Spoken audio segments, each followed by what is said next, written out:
All right. Hello, everyone, and welcome to episode number 6 of the Real Estate Roundtable. I'm Jayson Bates, your host here, and also the host of a podcast called Valley of the Sun Real Estate Show on iTunes, or you can check that also out on my website at www.valleyofthesunrealestateshow.com and connect with me on any social media from there.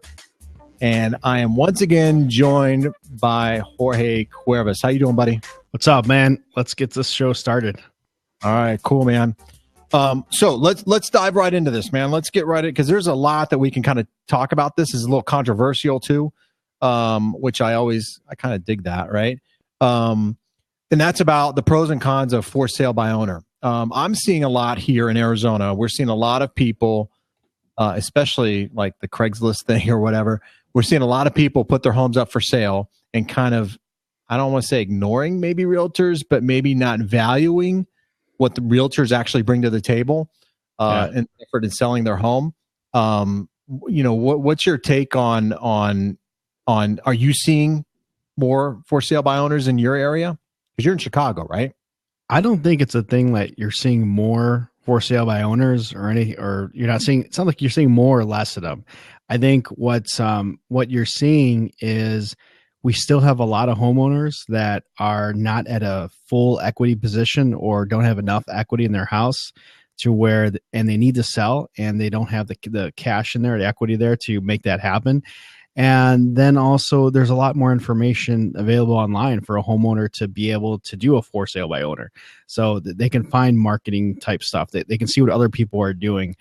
They can find brokers more easily. They can find a lot of more information about it. So but I don't think it's like more than there ever was before or anything like that.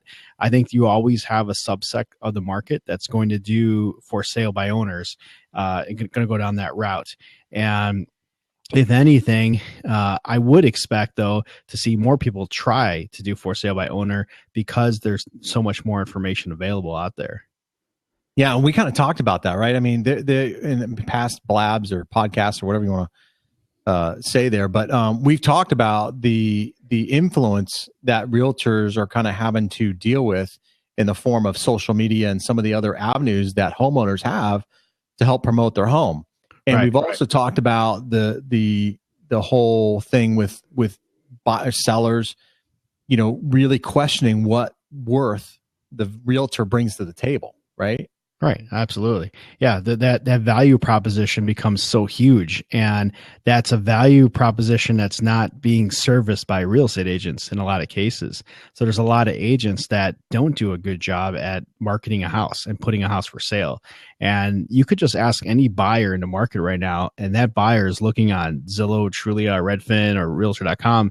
And a lot of buyers don't understand why real estate agents don't use good pictures for houses that are being put on the market. And it makes them wonder, like, well, what exactly does a real estate agent do? And so I think, that kind of stuff, it goes into the vibe that I think homeowners have about how they feel about real estate agents. And it's good if they know a really good one. But if they've only met subpar and bad ones, then it's not good. Yeah, I mean, taking bad pictures of real estate. I mean, I would say to an agent who took bad pictures, because typically they'll show the homeowner, hey, these are the pictures I took of your home, and here it is on the listing or the MLS or whatever. They'll throw that out there so they can show that they're actually trying to do something for the homeowner. Right. And if I see bad pictures, I'm like, really, is this guy? Did we hire the right person? I'm going to start second guessing myself. If my house was out there and had bad pictures, because you definitely want your home in the best light. I can't. Right.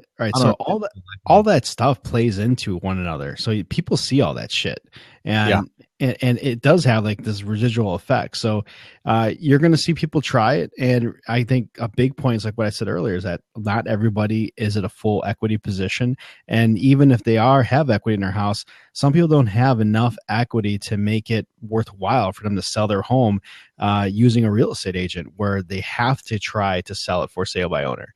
And then in other cases, you have a lot of sellers out there that are unrealistic about the market conditions and what their home is actually worth. Yeah, I want to talk to you about that because, I read a report, and this I know this is a little older, but it's from the National Association of Realtors.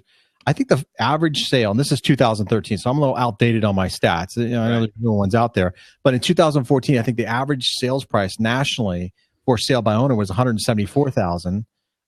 Where if you had a realtor, the average sales price was 215,000. Yeah. Difference of like $40,000. There's no doubt that when it does sell, like that stat, whenever it sells off the MLS and is pure for sale by market, the biggest problem, and this is unfortunate, what the public doesn't know is that because the property is not on the MLS, that means that it's not actually 100% in the marketplace, because that's what the MLS is. It's a marketplace, and that's where you have the majority of the buyers and the sellers. So whenever you have all those buyers and sellers in one coordinated, sort of structured place, that environment allows you to be able to sell homes at a market rate. That's how the market rate's even created, just by having that system. And so when you have a FSBO, many times a FSBO can sell for undervalue because that homeowner had no idea what the real value of their property was worth. And if they don't know that and they're listing it too low, somebody smart enough can easily find it and purchase that property. Well, and I think too, I mean, I can only think of one negative why you wouldn't want to use a realtor, and that's the commission, right? When you're a seller, when you're selling the house, that's really only the negative that I can think of. But I think more importantly, more than anything that statistic speaks to is that when you're a homeowner, it's your castle. You take it a little bit personal, right? You have certain things displayed. You have clutter. You have all the things that we've talked about in the past that a realtor is going to educate you on that you shouldn't have if you want to present your home in the best light. Right. Exactly. And that's something. Yeah, it is. It absolutely is. It absolutely is. So, these are all the kind of issues that go around with FSBOs, and when you're marketing the FSBOs, and a lot of realtors go after FSBOs as a lead generation strategy, it is a great place to go mine for leads, because it's possible to convert a FSBO into a listing. The problem I usually see is that real estate agents go after FSBOs is that they offer like the same script that almost every other agent that's going after FSBO offers, which is, kind of like a BS script that just says, hey, I've got buyers in the area. Let me come in and preview your house. And then you go in and preview your house, and then the seller asks you, well, when you bring your buyers by, and you're like, well, I've got this listing agreement. I'm going to need you to sign this first before I start bringing by all my buyers. And that's just, to me, that's just shady. It's kind of like a end run to not going at it straight on. A FSBO only wants two things, and that is to sell their house for top dollar and to sell it quickly. And your approach has to be in offering something of value to them. And I usually suggest that the best way to reach a FSBO is give them a marketing plan to sell their house, the same marketing plan that you should have if you're a real estate agent to sell the house, and then offer them several steps. My plan is 6 steps, and steps 1 through 5 is everything you've got to do to prepare the house and to sell the house. And then step number 6, if all else fails, if step 1 through 5 fail and you cannot sell your house, then number 6 is use a real estate agent to get the property on the MLS. So you give the FSBO everything they need to be able to sell the house. Give them the documents they need. Give them referrals for title companies and real estate attorneys. Tell them how it works with online marketing with using Zillow and Trulia to list their house. Tell them about the importance of professional pictures and staging the house and prepping it for sale. So give them all that insight that they need, and then offer them that, if all that doesn't work out for you, then you can always just call me and I can, come in and tell you what I could do for you. And you've already seen my marketing plan now. Now what we're going to do is we're going to add my little, magic fairy dust to it and put it on the MLS. Yeah. No, and, the good realtors make it look easy. And I think that just like Michael Jordan, he made it look easy on the basketball court. Right. When it looks easy, then everybody thinks they can do it. And therefore, they think they can sell a home for top dollar. And first of all, I mean, most homeowners don't even know where to price the home at. No, No. They Well, have an and how idea. would they? Yeah, they've got no baseline to go by because they don't have access to the market data. They don't have access to the closed sales, any active sales in the market. Right. And if you're out there and you're listening and you're going on Zillow and saying, "Oh, I can pull up the value," hey, there's nothing like closed sales. Zillow doesn't really update accurately Right. and have accurate reporting. So if you're going to do a for sale by owner, I would highly suggest you have an appraisal done of the house, hire an independent appraiser, have that done and have that presented. And then maybe you might be in the ballpark. But there's even between appraisers and realtors, there's a gap a lot of time. Well, the appraiser's not the appraised value is not the retail value. A lot of times it ends up being the same, but in most cases it's just not the same value. So in a refi value is going to be different than a retail value. So whatever the retail value is, the only way to figure that out is to go onto the MLS and look at those comps. That's the only way to do it. Zillow can't do it for you. And, they can give you estimates and all that stuff. That's great. But if you're the homeowner and you want to know accurately what the retail value is, and the retail value is what is a buyer willing to pay for your house, a qualified, willing, and able buyer willing to pay. That's the retail value. And that's the number you have to get to. And a good real estate agent is going to tell you what that value is. So that's part of the value add that an agent's supposed to give to you. Right. Right. And knowing how to pick that good agent, right? Yeah. The other thing too, that I will say is that an agent, they work for you, right? And they take the emotion out of it. And we've talked about that before, where real estate is an emotional deal, whether you're selling or buying. When you're selling, you may not want to leave some of the memories that you've created in the home. Right. Maybe in a divorce, maybe you do want to leave it. But in most cases, you got some good memories in a home. It's your castle. You've got an emotional attachment to a particular, you planted that tree or, whatever, and you painted that room a certain color and you think that's, gold out there.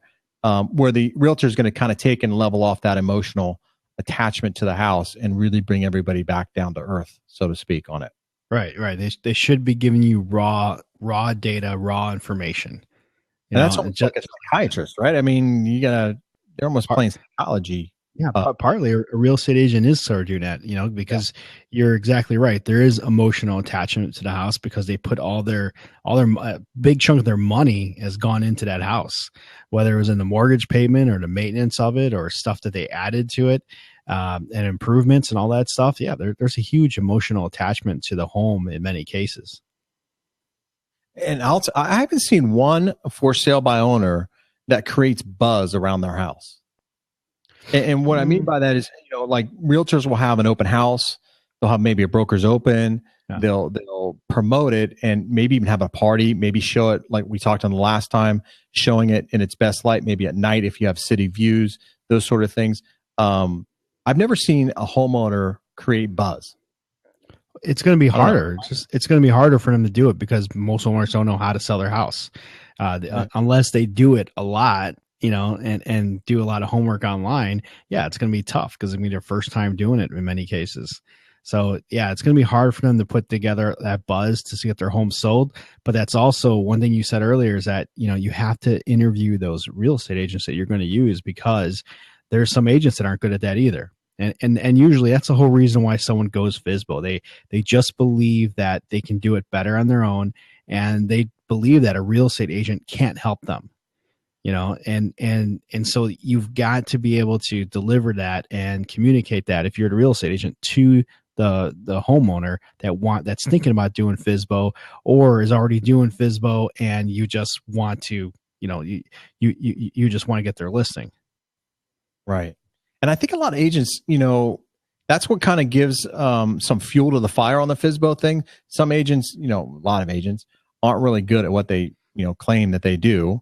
Right. And so some people get a little bad taste, used car salesman kind of, mentality with realtors and say, well, screw it, I'll just do it myself. I do agree with you that we are kind of emerging out of, the upside down situation where they just simply can't afford to pay the realtor commissions. Yeah. Still sell home values. Yeah. If you purchased in 05, 06, and 07, you most likely paid at top dollar and most of those homeowners still aren't at that, that even steel equity position. We're really only back to like 2003, 2004 ish price levels in terms of what we recovered. And then this year, prices are only expected to go up about 5% is what's being estimated right now. And this year, it looks like they went up about 6% in 2015. So we're not going to see any huge price appreciation like we did a few years back. Was it 2012, 2013 when we saw that 10 to 12%, 13% increase? We're not going to see that again. So there's a lot of people that are going to still be stuck in that position. Now, if they bought after the crash from like 2008 to 2012, they're in good shape. Like they bought at the bottom of the market. They can, they're in that equity position. So you still have a lot of homeowners there that aren't in that position yet to make it worthwhile for them to sell, or the cash just isn't there. When the market was red hot here in Phoenix, I actually did a for sale by owner, right? And because I'm in the business, sometimes if I tell my referral partners, hey, yeah, I'm selling my house, I get like vultures coming at me, right?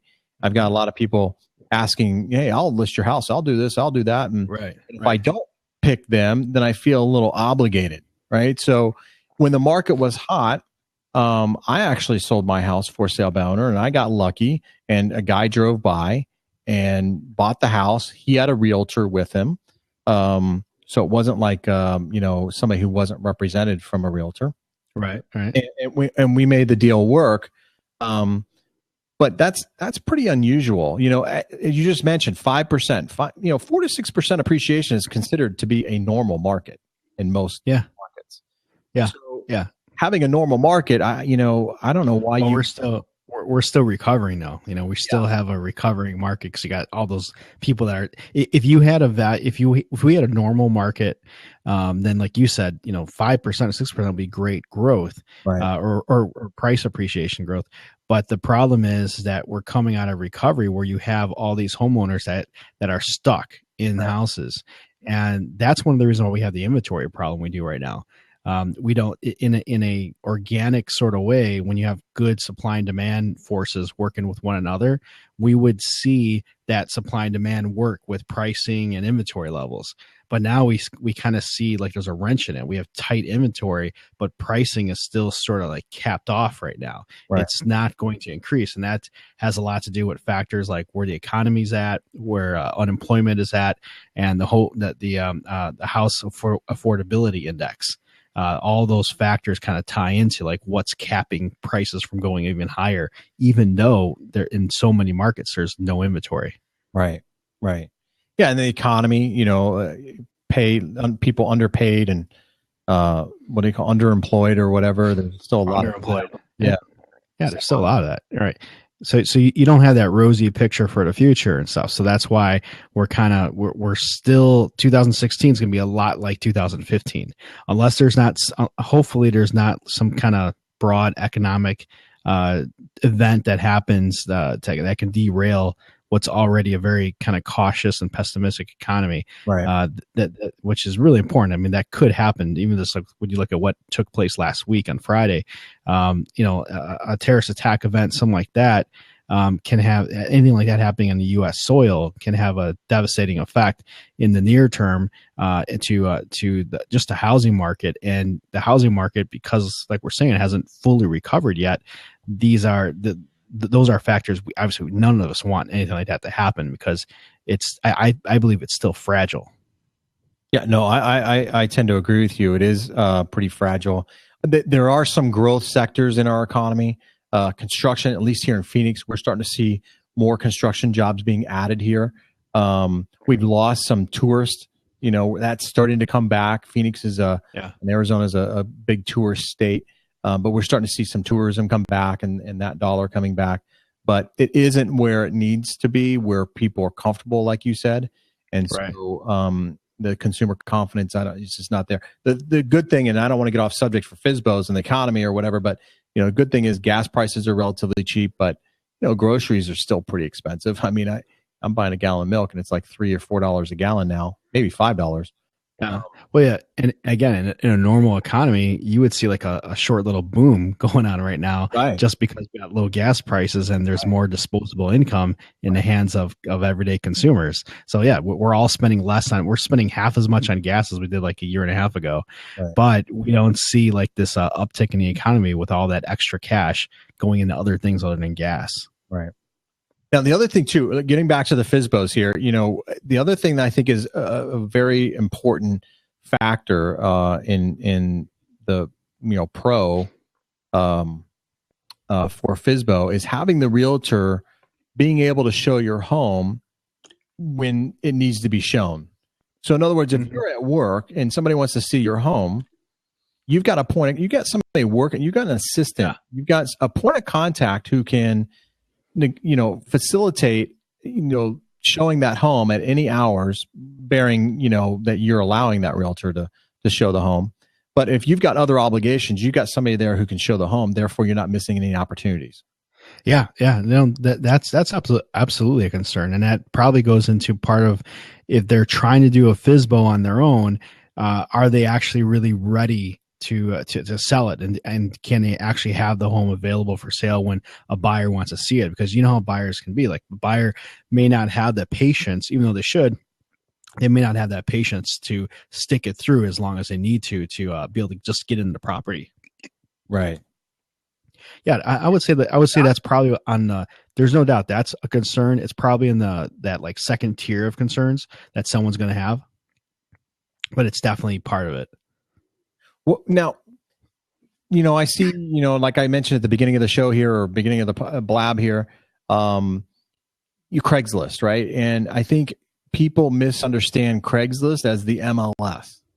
Craigslist, to me, for FSBOs, isn't getting the exposure it once got. Maybe I'm way off base. In Phoenix, anyway, I've seen. Depends on the market. Huh? Yeah, depends on the market.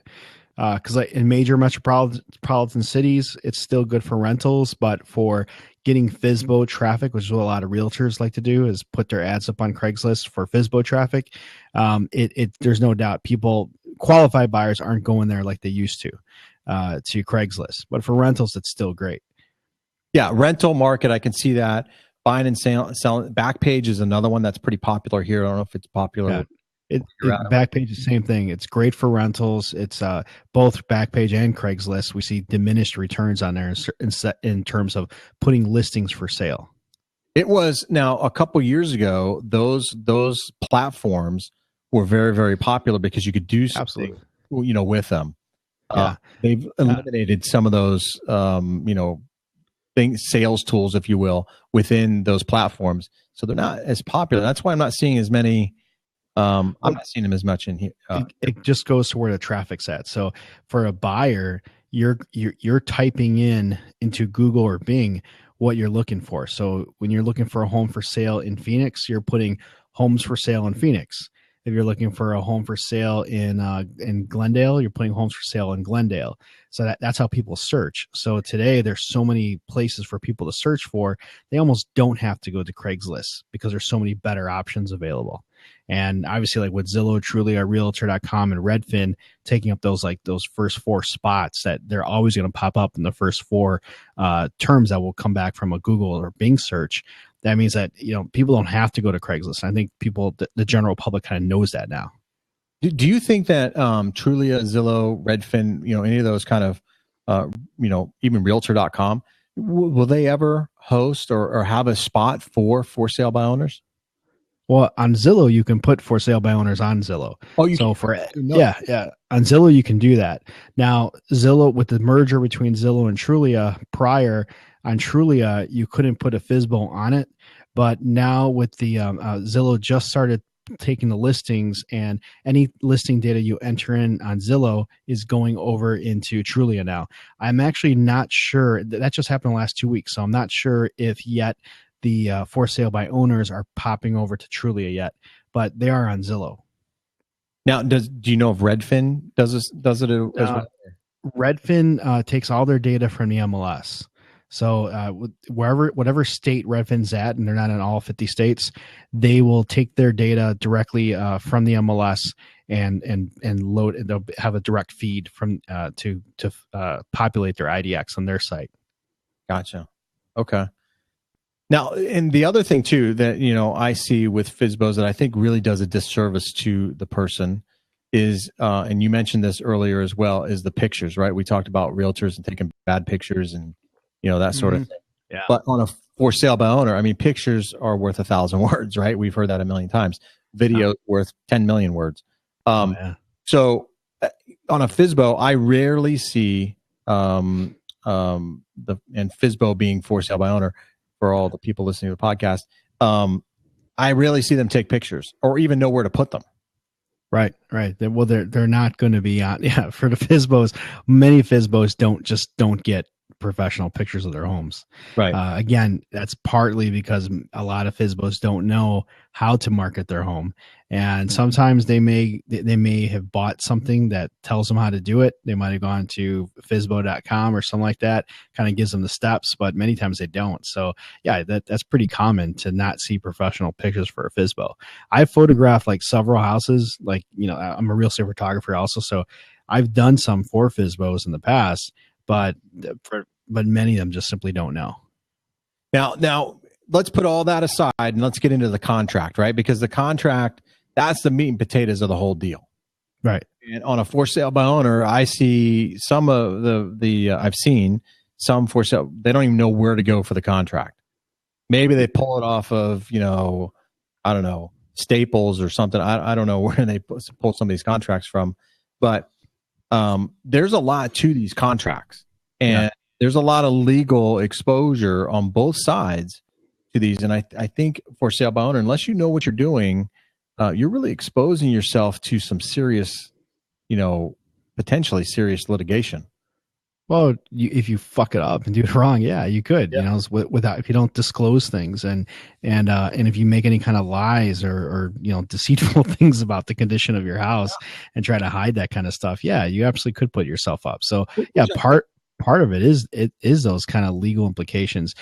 Even if they were they're still, even if they're not being represented by a real estate agent, they still have all the laws that go behind selling a house. They can't racially discriminate and all that kind of stuff. So you can't do any of that stuff. And part of using a realtor is to help you know what those possible liabilities could be so that you avoid those in the process. Right. Right. And I think the temptation for a for sale by owner to not disclose a lot of things, it's kind of like don't ask, don't tell kind of thing, right? Right. They have to be disclosed. They should. Well, I mean, because the buyer's going to eventually find out whatever it is. Yeah, so, it's a nightmare, right? So, it's very. That's why I just say, man, just get a realtor. Just get a realtor. And if you don't have the price you want, then don't list your house. Right. And list your house. The good thing now, we've gone through that period that, the economic downturn. There are programs out there to, do the short sales or do, sell it for less than what it's, valued at. Right. But the first step is to find out what it's valued at. And for that, you've got to have a decent agent to be able to tell you that. So even if you have to interview 1 to 3 different, let's say you interview 3 agents and get a feel for them, get a vibe for them, and ask them very directly, I need to know what the retail value of my home is, and have them put together a CMA. It's what we call it, and have them put together a CMA so that you can see what 3 different realtors, what their opinions are on the value of the home. And that's exactly what it is. It's just an opinion based upon what the market data is saying. Right. Right. It is an opinion. Get several opinions. Yeah. So we got a question there from Ken here, and I'll put it up here so everybody can see it. Not that there's a whole lot of people in the room, but do you find that most FSBOs are simply testing the water? Yeah, I would tend to agree with that. Right? If it sells, it sells, but Yeah, there's a lot of people that just put on the market and they may be stuck on a price point. The house might be worth 250 and they may think it's worth 400 and they're not going to sell it unless they get 400 and not a dime less. So, Yeah. sometimes they're very unrealistic about the price, and sometimes they know that. They're just going to stick to that and hope that maybe one day that buyer kind of walks by and checks it out and puts an offer on it. Naive about the yeah, and Yeah. that's a very good point that Ken brings up, right? Because you kind of get fixated on something that's unrealistic. You can actually end up hurting your market, right? Because then your neighbors are going to talk. Right. The word gets out, right? This is public information. Yeah, Johnny Boy down the street is trying to sell his house for $500,000. Can you believe that? Drinking beers and sitting by the fire or whatever, and it ends up being a negative rather than a positive. A plus for trying. But there's no difference for a buyer or a seller. You come across sellers that retail sellers that are not serious about selling their house, and you come across a lot of buyers that simply just aren't serious about what they want to buy. And so with a FSBO, you have to look at it the same way. Some are unrealistic, and some are very realistic about what the prospects are to sell their house, and usually it's going to be tied to price. Yeah. Yeah, I've never seen a FSBO. Well, maybe I guess statistically from the NAR, they end up selling the house for less than what a realtor could get the home for. Right. But, that happens a lot. Yeah, that absolutely happens a lot. Mainly because the house was never priced based off retail values. So the house was priced based off what the homeowner thought, and if they didn't have the right information, it gets sold. It gets sold to somebody who was smart enough to realize it was a deal, and the homeowner unfortunately just didn't know any better, right? Right. Yeah. Right. And that's a scenario I think a lot of realtors see out there. I've seen it happen out there. I've talked to a lot of realtors that have seen it happen in real time, that a house sells for undervalue. Yeah. And I know a lot of for sale by owner, they do get solicited quite a bit from realtors saying, hey, I can sell your house for higher, better, faster than what you can. Here's my market, like you were mentioning there. Do you think that discourages the for sale by owner mentalities, like the person who's just going to defy the whole thing and just say, hey, look, I appreciate your call, but take a hike, buddy. I hate realtors. I mean, there's always going to be a small percentage of those people, right? There is. But there do you is. think that you kind of open yourself up when you do a for sale by owner that, hey, I got a target. I'm a for sale by owner. All realtors, give me a call and give me your best shot. Yeah. And that's part of just figuring out what those for sale by owners are. You still have to kind of qualify on whether you can even work with them. If you're a real estate agent, it's going to go after FSBOs, has a lead generation strategy. So you can't expect every FSBO you talk to just convert, and you can't expect every FSBO to just actually be realistic about what they want to accomplish. So Right. you'll have to get good at your scripting to open up those dialogues, a conversation. Find out what it is they need, find out what it is they want, and determine what it is they think their house is worth, and then match that up to what the reality is. Yeah, and we're getting some chat there, just wait until they get tired. Yeah, there is going to be, kind of the circling of the vultures, if you will, wait for the person to get tired and get tired of showing their homes when they've got nobody else to kind of sit in for them and show the home, and they've got to rearrange their schedule to show a home. It gets a bit frustrating. Right. Absolutely. So now, with that being said, I mean, why do you think that there is? What do you think the main reason for sale by owner is? What do you think that the people really, why wouldn't they want to use? I mean, we mentioned that there's only really one con, and that's the commissions, right? But do you think there's other things that factor into why somebody wouldn't want to use a realtor? Why they would not want to use a realtor? Yeah, when selling their house, even when they're buying a house. I mean, I know we've talked about this, and we've had some good discussion out there whether or not the relevancy of a realtor, and we talked about the danger report and some of the other things that are out there from the National Association of Realtors. But do you think it's just based on commission that people are just saying, "Hey, look, I'm not paying you 6%," but given that danger report, and the reason I'm asking this is because those commissions are negotiable. it's not like they're set in stone. Yeah, they're absolutely negotiable. A lot of there's a lot of sellers that don't know that, Right. and so, but there's a lot that do, and they will negotiate that. And the ones that are a little bit more savvier, even on the FSBOs, they're going to negotiate with you a little bit. You should almost expect that to happen. That Right. some of them are going to negotiate with you on that.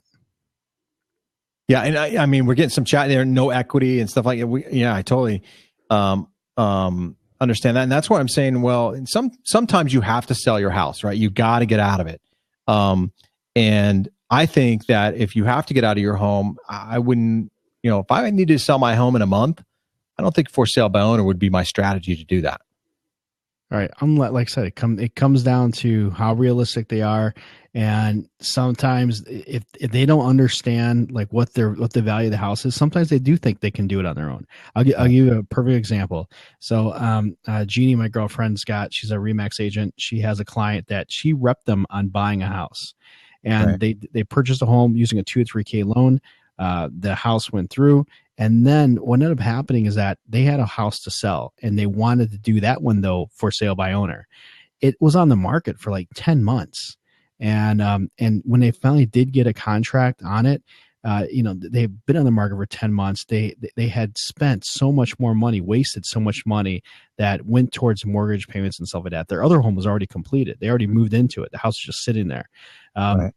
During all that time, when you calculate how many mortgage payments they made from the time that they put that on the market as a for sale by owner, and the amount of time that a real estate agent who was halfway decent could have sold it, the numbers worked out clearly where they would have saved money by using a realtor as opposed to trying to sell it on their own like that.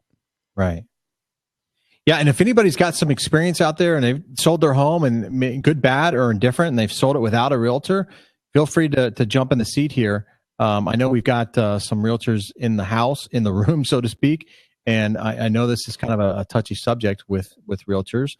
It is. But there's some other sides there too to it. Go ahead, and Noah's coming in. And hey guys. Hey Noah, how you doing, man? Thanks for joining us. Yeah, no problem. Just gotta get my headphones on here, and I'll chime in. I've been watching the entire time, so. Oh yeah, no, thanks for being here, man. Appreciate you being in the room here with us today. No problem. Yeah, so I actually I think I might do the same thing that George does. I do real estate consulting. I train on sales techniques, digital marketing, social media, and a lot of agents, they just steer away from the whole FSBO situation, just because it tends to be oversaturated with agents marketing towards FSBOs, right? And B, it's just they don't want to face an unfriendly customer or prospect. Yeah. But one thing you have to think about FSBOs, and this is just my 2 cents, is you have to get inside their mind, right? Why do they want to list for sale by owner? So first, a lot of them, some of them are just plain cheap. They don't want to spend the money, right? Yeah. But the second part of that is, a lot of them have a mentality of, I could do it. I know what I'm doing. Like, you can't, you don't tell me, what to do. Right. Yeah. I'm near this castle. You're not going to, yeah, exactly. Right. Yeah. So, keeping that in mind, the way you overcome the objection is, I just tell them to agree with them and say, hey, you know what? You do know what you're doing. I'm not going to argue with that. And if you can sell the house yourself, you won't spend a dime in commission. But if you can't sell the house yourself, you're going to have a huge financial loss. And so first that hits the financial, wheels up here. They're like, oh, well, I don't want to take a loss. Yeah. And so the way that I tell agents to overcome that objection is just say, well, if you bring your buyer, Then it's the same as you having a FSBO. If I bring my buyer and I use all my resources and I get the buyer for you, you're going to pay my commission. Do you think that agents could use? I know agents kind of try to use FSBOs as a listing vehicle, but if I had a pool of buyers and I saw a FSBO, I would be all over that because I'd be getting my buyers probably a better deal. Right now, some FSBOs are going to say, I'm not going to pay, a realtor's commission. I'm just not going to do that. And I get that. Those you kind of ignore, right? But for the ones that will say, hey, if I bring you a buyer and I can, sell your home, I've got a, pocket full of buyers, so to speak, and I can sell your home. I mean, 9 times out of 10, you're going to be able to negotiate those because of the inexperience of the person who owns the home.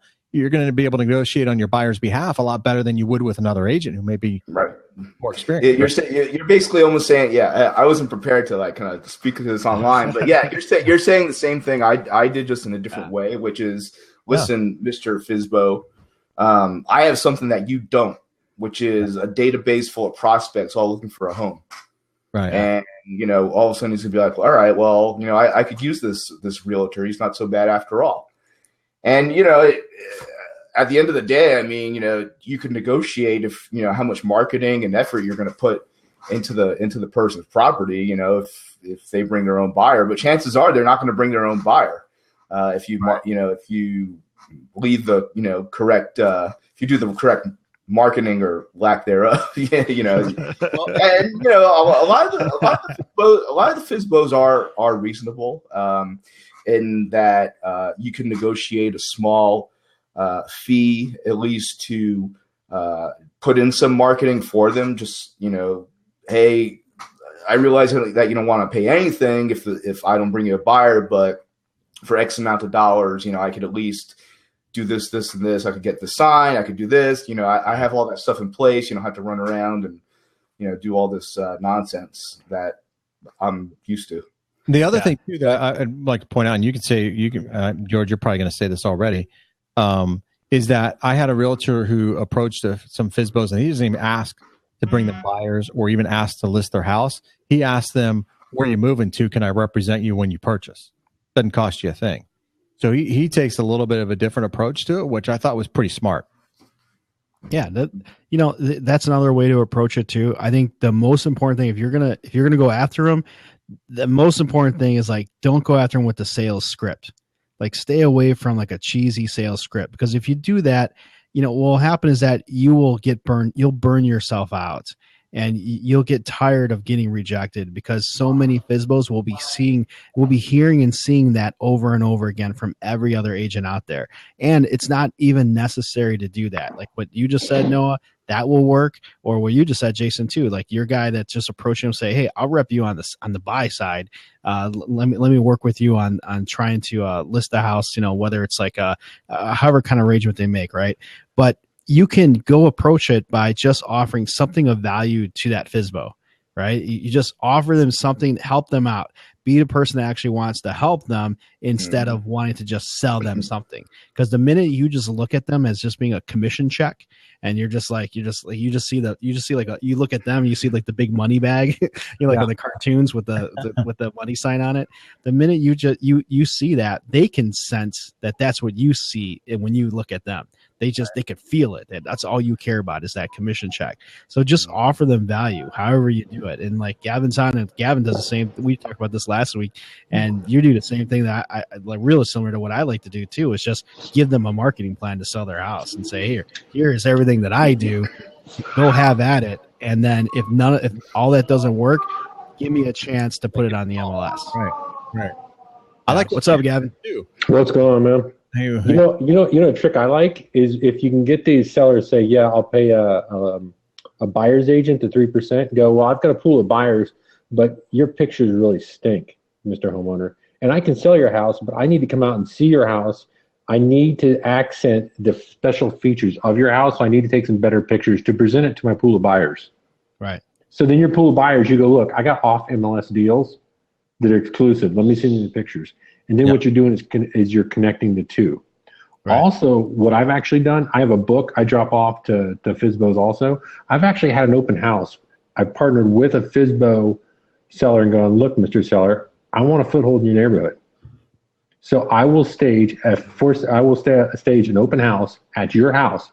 I don't represent you. Somebody wants to buy your house, they're yours. Somebody wants to buy another house, they're mine. That's a good idea. And then the people after the open house, they hire me. But I get a foothold in the neighborhood and it works well. And I'm just like, look, here's what I get out of it. You might get a buyer out of it. Yeah. Yeah, see, that's solid. You know, that's really solid, because all these that approach, or in the other one we talk about, it's just about giving some value to the homeowner, and then that's how you establish building that relationship. And then, you know, if you want to get that listing, ultimately, is that what you're after? You got to give them something. You got to show them that you're willing to help them in some shape, manner, or form. What do you give them, that little ebook, or give them a little assistance, whatever? Give them something like that, and then, and by doing that, you're going to find out they're serious or not. You know, you're going to find out that's even someone you'd want to work with, and then that way, and that way you don't have to burn yourself out and doing sales call after sales call over and over again, and using that same script, and then just being shot down every time. Because as soon as you use a sales script, as soon as you use that typical sales script, the FSBOs, they've already heard it, and they'll cut you off before you get a chance to even finish it in a lot of cases. I like right. I mean, hey, pay me $100 and I'll put it on the MLS for you. I don't know what that value is or whatever, but that's not a bad idea too. Right. And then you can field some buyers from, other agents. I don't know if buyers going to be on the MLS or not, but that's not a bad suggestion either. Well, in a lot of places, they'll go, we'll pay the 3% buyer's agent. I'm like, well, look, what if we did a 5% commission, 2.5%? You're only 2% away from selling your house, which is what, $4,000? Right. You're going to let $4,000. Your house is going to sit on the market for a year for $4,000. Really, Mr. Homeowner? Right. And they're like, what do you mean? This price instead of you asking a lower price. Exactly. Yeah. I actually list a lot of houses for other agents because I get them more money. So explain that. Well, they're emotionally connected to the house. Like one of my biggest clients is an agent, and they flip houses. And I said, okay, give me 4 listings. And they gave me 4 listings. I said, well, what's your number? And the first one, here's an extra $6,000. Second one, here's an extra $5,000. Third one, here's an extra $6,000. And they go, okay, never mind. You list all our houses. Mm-hmm. Because they were emotionally attached to the house. They were just like, okay, this is what we want. This is it. I was more willing to negotiate the contract because I didn't have anything to lose. Right. Those are rehab deals, right? Yeah, but would you play poker with $250,000? Yeah. Of course, you'd be nervous. Yeah. No, that makes total sense. You're $250,000, Gavin.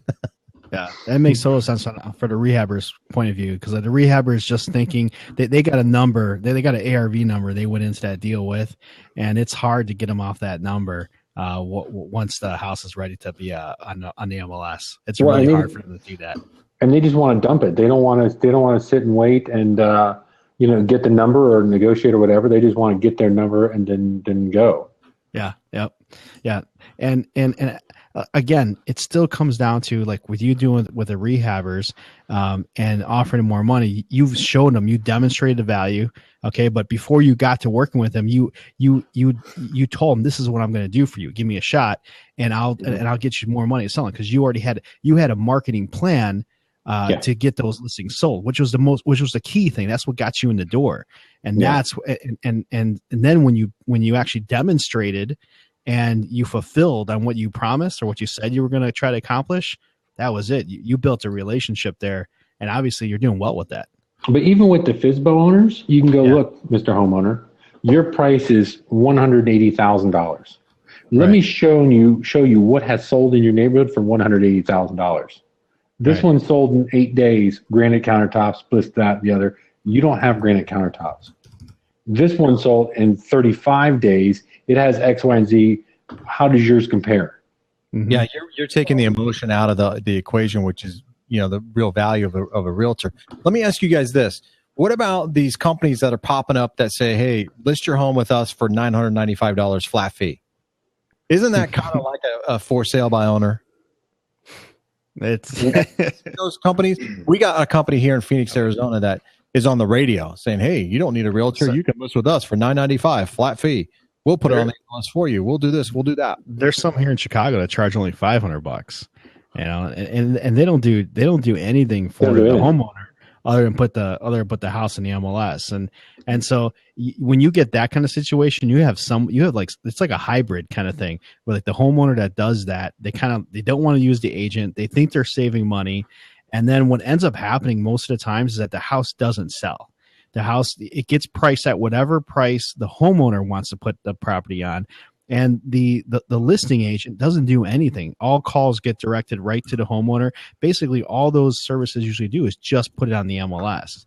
But without the photos, without the right description, without the proper communication flow going between the agent and the homeowner, a lot of times they get their fee and they don't really want to touch the listing again.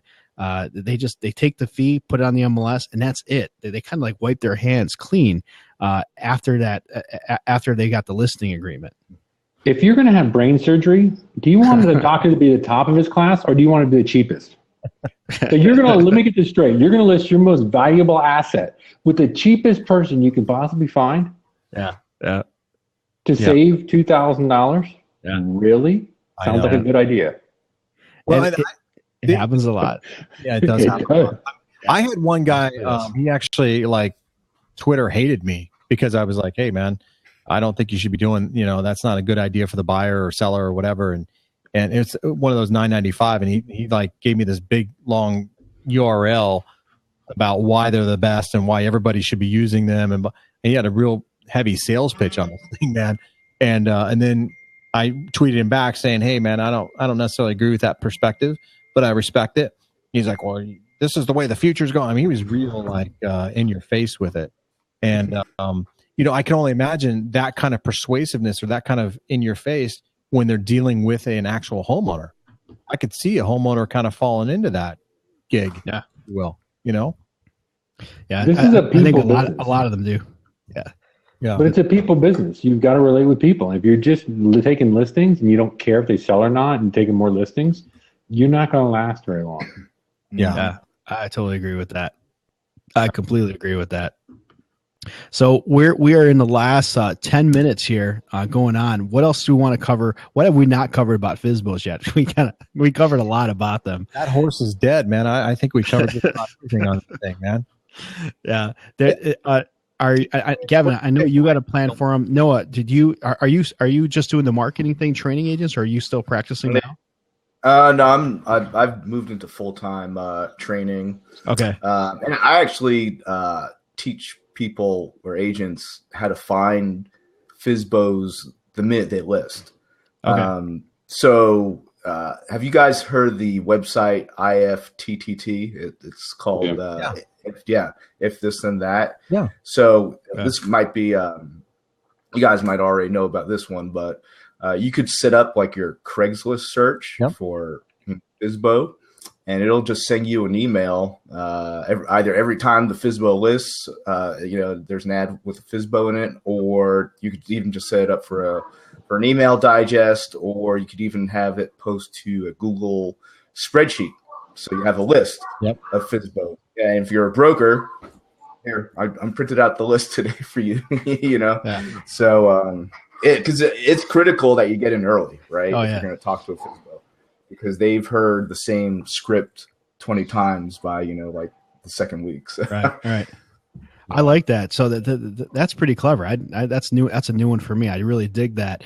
And what I like about it is that you're right. It's about getting in there first. But I think one thing I'd add to it too is that, okay, you get in there first, but also that FSBO right in that first week that they go FSBO, they're also not ready to give their listing, their house away to somebody. I think it's an awesome time to reach them with the information, the marketing plan, whatever your offer is to give them the value. I think it's a great time for that. But then also knowing that, hey, I know that this guy probably needs to be on the market for like 2 weeks or 30 days before he starts opening up to me a little bit more, right? Or like, do you go into it thinking like that, or do you teach that?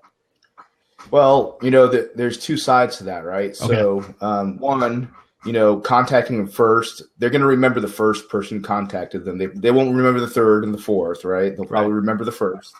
Second, A lot of them aren't ready for 2 weeks, but some of them, they go FSBO, and then it's like an impulse decision sometimes. Right. It's like, yeah, I could do this myself, and then thinking it over, like this is like, what am I doing? So sometimes it's a quick way to just get the listing, and someone whose wife is yelling at him in the background, "What the hell are you doing? Trying to sell this house yourself? I just want to move." So where it could work both ways, but the sooner the better.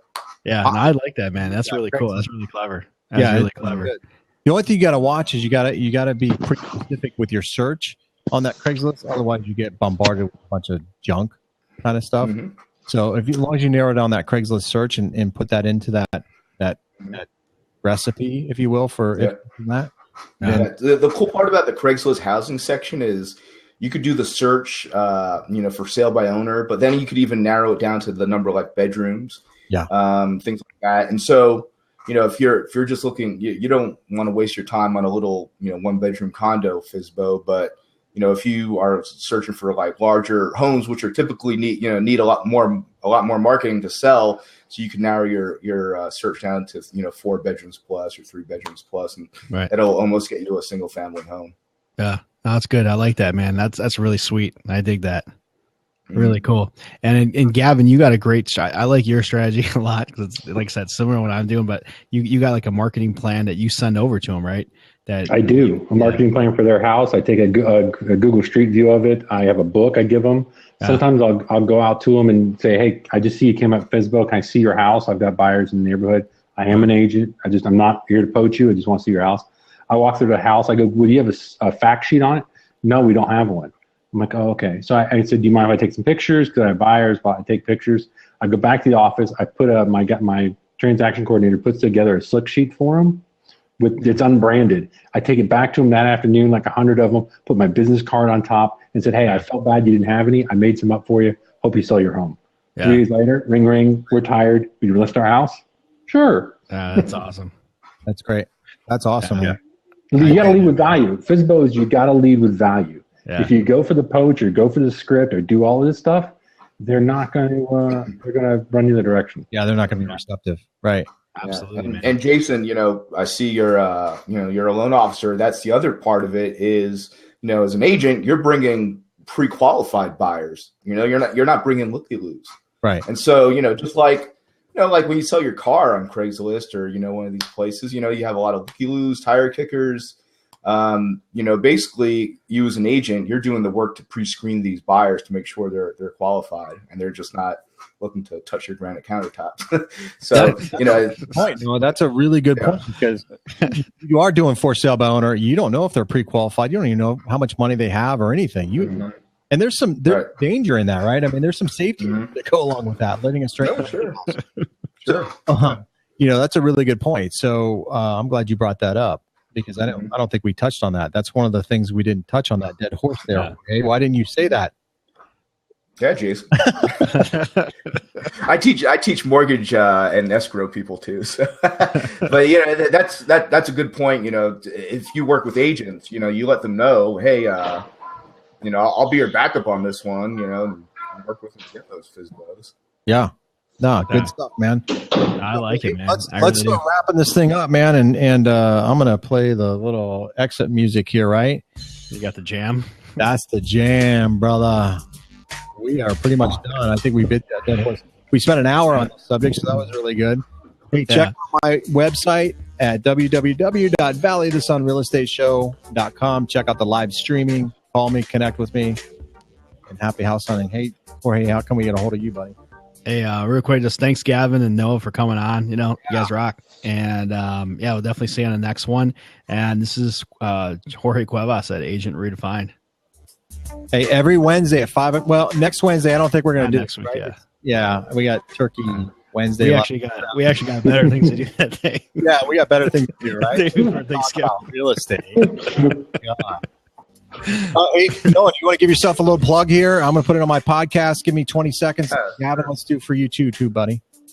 Yeah, so I'm Noah Mandel. I run a site called Winning Agent 101, which is the Winning Agent Mastermind site. I have a business called Winning Agent Academy. And if you go to winningagent101.com, You could book me to talk to your either real estate broker, mortgage office, any place you want. I go all over the country. All right. Awesome, man. Thank you, buddy. Hey, Gavin, give yourself a plug, buddy. I'm Gavin Welch from the Real Estate Loop. You can find me at thereloop.com, and you can email me at gavin@thereloop.com. Yeah, fellow podcaster there, and I've listened to your podcast. Sounds good, man. I listened to it today, buddy, after we talked. Good job. Yeah, and Gavin, thanks for coming on the show last week. I'm actually working on all the audio and video from that, so I'll have those links for you. I'll share them with you at the end. Yeah, we need to connect, George. Sometime this week, I'll shoot you an email. Yeah, absolutely, man. I got something I want to bounce off you. Cool, man. Love it. All right, cool, man. Let's pause this recording or stop this recording. Peace out.